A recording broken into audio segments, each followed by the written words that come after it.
অচিৰেই দুবাক হ'ব পাকিস্তান সৃষ্টি হ'ব এখন নতুন দেশ কাৰ এই দাবী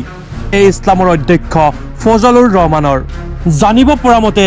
তেওঁ দাবী কৰা অনুসৰি পাকিস্তানৰ সীমান্তত বেলুচিস্তান আৰু খেবেৰ পখতুনখৱাৰ দৰে প্ৰায় 9ৰ পৰা 10খন জিলা আছে যিকেইখন জিলাই যিকোনো মুহূৰ্ততে পাকিস্তানৰ পৰা পৃথক হৈ ঘোষণা কৰিব পাৰে পৃথক ৰাষ্ট্ৰ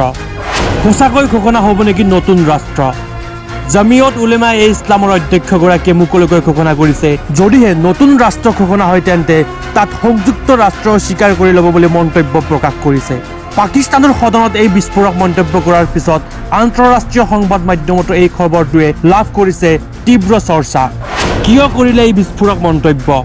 দৰাচলতে পাকিস্তানৰ একাংশ সীমামূৰীয়া জিলাত সুৰক্ষাৰ নামত চলিছে কেৱল ভেকো ভাওনাহে সেই উদ্দেশ্যে চৰকাৰক কটাক্ষ কৰি এই বিস্ফোৰক ভাষ্য প্ৰদান কৰিছিল সাংসদগৰাকীয়ে অতি শীঘ্ৰেই আটাইকেইখন জিলাত কটকটীয়া নিৰাপত্তা ব্যৱস্থা প্ৰদান কৰিবলৈ আহ্বান জনায় সাংসদগৰাকীয়ে যদিহে পাকিস্তানৰ পৰা ফালৰি কাটি এই জিলাকেইখনে নতুন ৰাষ্ট্ৰ গঠন কৰে তেন্তে ইয়াৰ বাবে চৰকাৰ সম্পূৰ্ণভাৱে দায়ী হ'ব বুলি জনায় সাংসদগৰাকীয়ে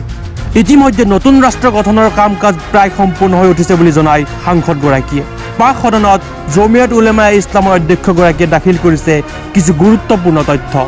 আনহাতে পাক চৰকাৰে অতি গুৰুত্বপূৰ্ণভাৱে লৈছে সম্পূৰ্ণ বিষয়টো নিউজ ডেস্ক ৰিপৰ্ট এনি টক্স